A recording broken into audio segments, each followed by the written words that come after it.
Okay, so I've got a parcel here which arrived yesterday. This is two Game Gears, Sega Game Gears, which have been listed on eBay as spares or repairs, but the seller said that they got them in a clearance. So it could just be that they didn't have a power supply to try them out, or it could be that they're completely not working. The pictures didn't look too bad, so I'm going to see what they're like. Hopefully, if there's something simple, I can fix it. If not, then I'll probably use it in a Raspberry Pi project. I've always wanted to make a Raspberry Pi Zero or something along those lines in a Game Gear case, because I quite like the Game Gear case, and also the screen's nice and large, and various other things about it which are quite fun. Anyway, let's open it up and let's have a look inside. So let's try and get in here. It's a very well taped box, as you can see here, and using some scissors to try and get this.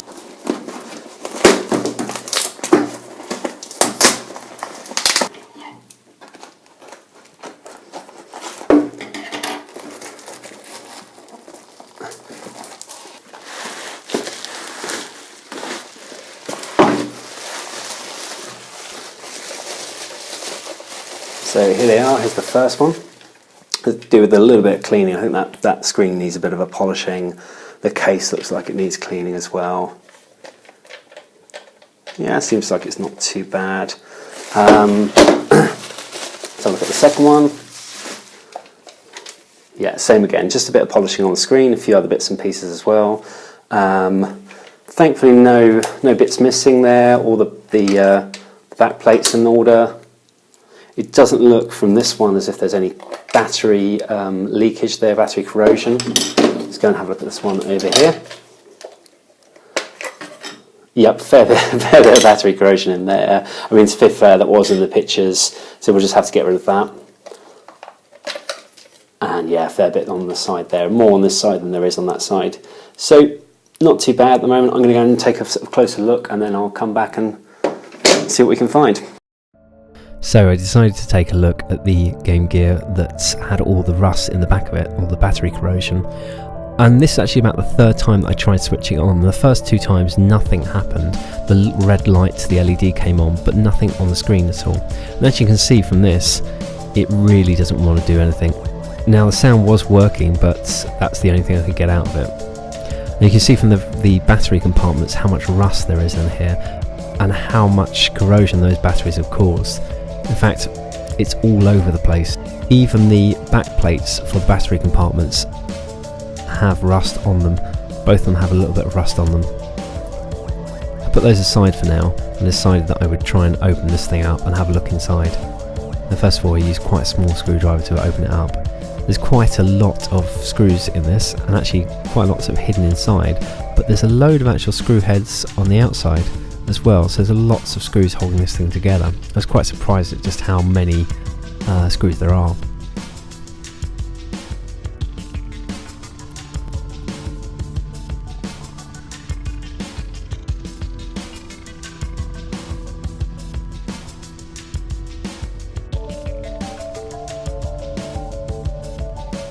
Now there was this one screw in the middle here which I had to buy a special bit for, which thankfully fitted one of the screwdrivers I've already got. It costs about £3 or £4, so probably about $5 in total. But once I got the whole thing open, you can see that there's the motherboard, and then on the motherboard there's this kind of plastic silver bit, and that's actually got a compact fluorescent lamp in there, which is what's drawing most of the power in the Game Gear. And then you find the cartridge slot there, or the thing that engages the cartridge. And we've got the power printed circuit board, and also the sound printed circuit board over here. I knew the sound on this one was working, so I didn't think that was going to be a big issue. Now what I quite like about the design here is that you can unclip all those parts. So you can unclip the power board and the sound board from the main motherboard, and also the speaker there, and you can take the two sections apart, and that was good for me because it meant I could work on them separately. Now this is just a bit of RF shielding, I guess, from the cartridge slot, so I removed that. Next came the soundboard. Then we've got the power printed circuit board. This section here, I found that I couldn't get the board off until I took this kind of plastic seal off here. And this basically just holds the board in place and makes it look as if that kind of plastic shell goes all the way around. But in reality, in order to get that board in, you have to have this opening. Now I found it quite hard to get the battery compartment sections out, so I managed to push them through with a screwdriver bit and get them out. Sometimes it's a case of using 2 screwdrivers. And here comes one of the more rusty sections. This thing is really, really rusted over.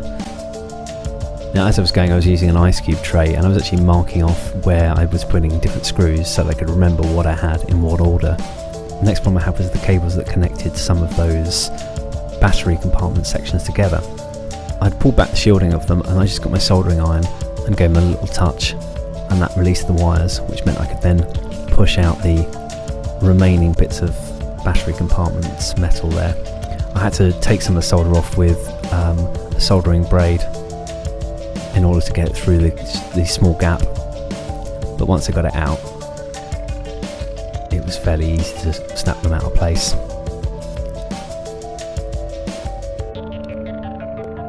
Next, I mixed up some rust remover in a small jar, and I popped in all of the things which were clearly rusted away. There were some in there that I thought would come up quite nicely, but there were some that I wasn't too hopeful about. Everything kind of went in there: screws, battery compartment sections, you name it. I then had the problem of this board here, which also had some rust on it. This is the power board. So what I did is I got some of that rust remover on a cotton bud or a Q-tip, and I just started rubbing it all over the back there very carefully. And you can see it was coming off. But I also had the problem of that metal spring there. So I taped it to the side of a plastic takeaway tray, put some rust remover in and some water, and I very carefully made sure it didn't go above the spring into the PCB. There's no power going through it, so it shouldn't matter too much. So next it was just to take the main motherboard out. There are 2 large screws that hold the cartridge slot into place, and also loads of small screws that hold the rest of the board in. And here you can see we have the screen. And here's the button array. You can find all the buttons on here. First of all, we have the silicone pads which make the connection on the circuit board, and then we have the buttons themselves. And here you can see the start button here is really sun bleached. I thought about retro brighting it, but I didn't know how it's going to turn out, so I thought I'd just have a go. I put a tiny bit of bleach on it. I say a tiny bit of bleach, that's quite a lot of bleach really. I put it in a plastic bag, and I waited for an unusually sunny day in London and left it on the windowsill. Next, I removed the seal around the screen, and then I pushed the screen off itself. The reason why I was taking it off was because I wanted to see if I could polish the screen up, and I didn't want to end up polishing the front of the Game Gear by accident. This is quite a tense process because it felt like it was going to snap at any second, but I slowly prized it off. This would also give me a chance to clean it properly too. Finally the whole thing came off, and there's a lot of the black sticky tape they'd fixed it on with in the first place. I removed as much of that as I possibly could, and then I set about cleaning the silicone pads from the back of the buttons. I just put some soapy water and just gave them a clean with the toothbrush. They were quite dirty, a lot of dust in there, a lot of dirt, so I tried to get them as clean as I possibly could. Next was to clean some of the dirt from the front of the case. There's lots of little holes and little cracks and there's lots of little holes and little ridges to get into. I tried using some plastic polisher on the screen, and I think it came out a little bit better, but there was no sort of huge improvement. So first of all I set about working on the soundboard. Now I was going to have to replace the capacitors on the motherboard, so I thought I'd also replace them on the soundboard and the power board too. I bought a set of replacement capacitors, as you can see here. Now these are polarized capacitors, which means that they have to be put in a particular direction. Now the long leg there is the positive and the short leg is the negative. Now what I'm about to do is a really bad idea, and yet I did it. I very stupidly used some wire cutters to clip the old capacitors out. Now if you're watching this and you're an electronics expert, or even if you just know your way around a soldering iron, I'm so sorry. Again, I learnt so much whilst doing this. So with those capacitors ready, I started clipping them and putting them in place. And I tried a couple of different methods here. I tried first of all just bending the wires back, soldering it in place and then clipping them. I also tried clipping the wires first and then soldering them in place. The latter seemed to be the best way to go. Clipping those wires first seems to be the best thing to do. So next I carefully took the power board out of that deruster and cleaned some of that rust off there with a piece of tissue. And as you can see, there's bits of rust hidden inside it. And it sort of did an okay job. I wasn't entirely happy with it. Anyway, next was to look at the motherboard. First of all, I taped a bit of paper to the screen so that when I had it face down, it wouldn't scratch the screen. And you can see here that this is a motherboard with the letters VA1 on it next to the Europe bit. Now that's the thing that you need to be aware of if you're replacing capacitors. You need to buy the correct set of capacitors. I actually bought my set of capacitors from eBay and I think they were about sort of £3 or £4 again. So I started removing the capacitors with my really bad method of just clipping them out and putting the new capacitors in. Now this was not a good idea. Again, I'm so sorry if you're watching this. It really didn't help the pads. It sort of destroyed one pad as I was doing it. As you can see, some really bad soldering going on here. You might also notice there are those gold pads on there. They actually seem to be where the board meets up with the case. And the problem about that is that, as you can see, I'm putting the capacitor in the wrong way here, so it's in the way. I had to actually resolder that at the end and put it around the correct way so that it wasn't in the way of the case as it closed.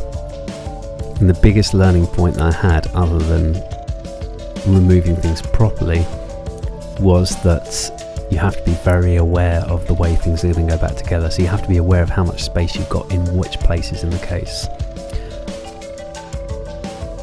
Now, Sega Game Gear was very much rushed to market to respond to Nintendo's Game Boy, which had come out in 1989. Sega actually just based the whole design around their aging Master System console, even using the exact same sound chip.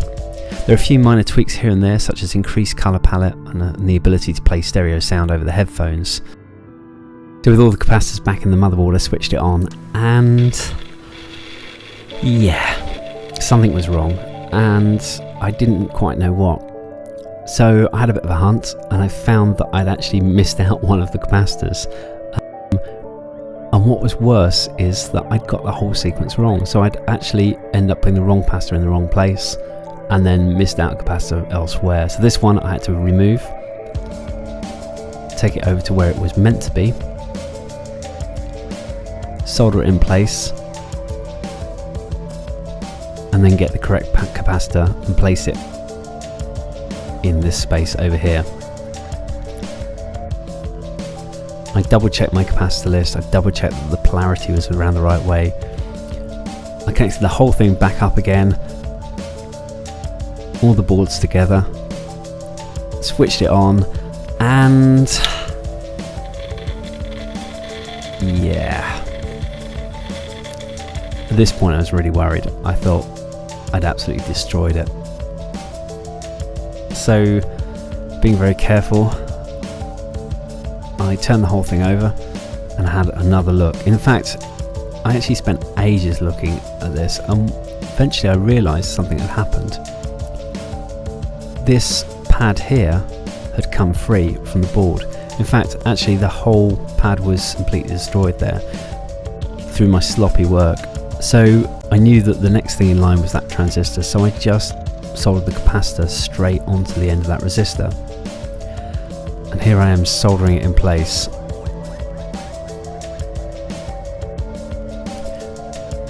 Anyway, I did that, plugged it in, crossed my fingers, switched it on, and yeah, I'd forgotten the game, so I had to put the game in.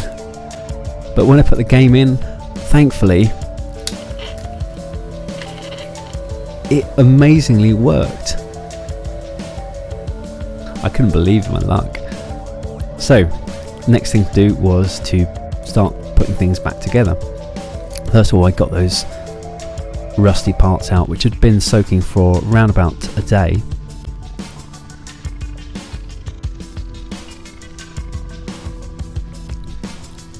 I cleaned them up. And as I was cleaning them up, bits of them were falling off. So it wasn't really good. I also soaked the battery compartment lids as well, because they had some rust on too. I soaked the back of the case too in rust remover because it had a lot of rust in there. And then I set to work trying to clean that rust out. I used everything. I used a toothbrush, I used absolutely everything I could. As you can see, there's quite a lot of rust coming off there.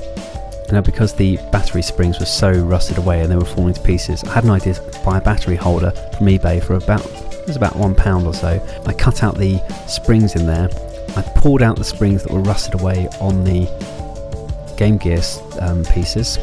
I used a screwdriver to open up the metal part that was holding it in place, and then I carefully slid in the new spring from the battery compartment that I'd bought from eBay. Once it was done, I was quite pleased with the result. It seemed to work quite well. So I did this to all of those parts that were rusted away. In total, I think it was about 3 of them that were too rusted, and one that I carefully scraped off some of the bits of crap that were on there. Then I took out the start button from the bleaching process, and as you can see, it's kind of two tones. It's a bit light, it's very light blue on there, but at least it was more blue than it was green, which was the colour it was previously after it had been sun bleached. And then it was just a case of putting everything back together.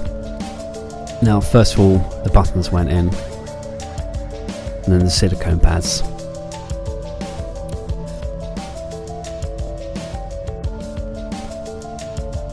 And then I cleaned the screen off and placed the motherboard in. But as you can see on the left hand side there, I've forgotten to put the screen seal in there, so I actually had to go back and do that.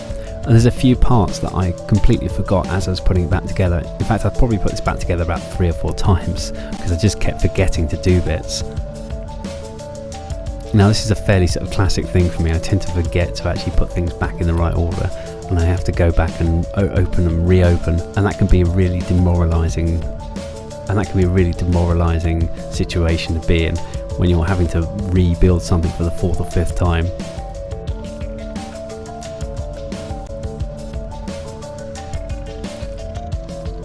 The next thing to do is to add these wires back in.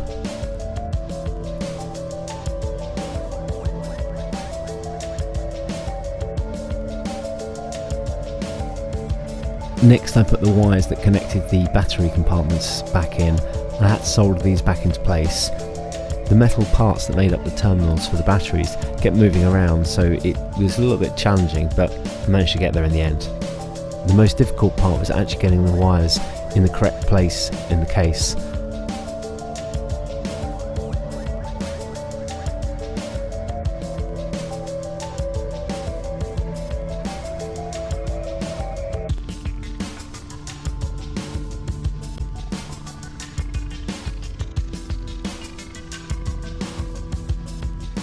Next thing was the power PCB, getting the red button on there as well.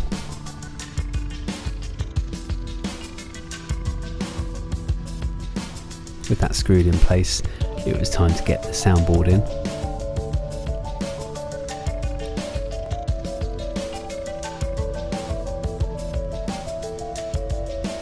And then I screwed the motherboard into the front section.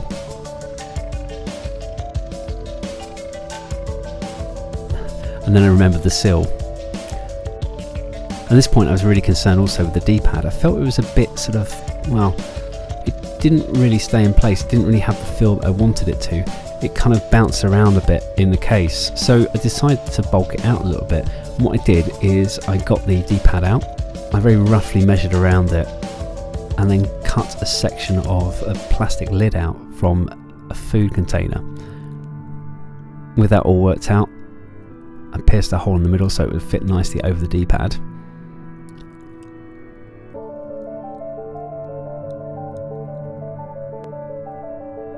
Being very careful as I cut things off there. Fitted it over the D-pad. And I did that twice and glued the two together. Just a couple of blobs of glue. left that to dry, and once it had dried, I placed that on the back of the D-pad.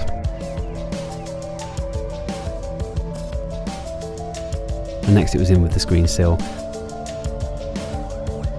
I put my special new D-pad button in there with its extra parts, put the silicone pad on, put the motherboard back in, screwed everything into place, and then put the RF shielding in, and then connected the whole thing back up together, and I switched it on. And thankfully, when it was all back together, it worked. So next I screwed the case together, used that special screwdriver one more time, and then it was onto the screen. I used some double-sided sticky tape to stick the screen back on, and this meant that I could polish it up nicely. It also meant I could clean a lot of the dirt behind the screen. So once I put the screen back on, I put the battery cases on there as well. Give the screen one last polish.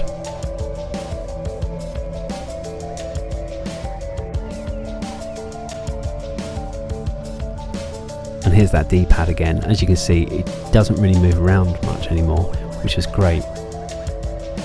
I tried it with some batteries first to make sure those battery springs worked, and it all worked perfectly. And finally, with everything finished, I plugged it into the mains and turned it on.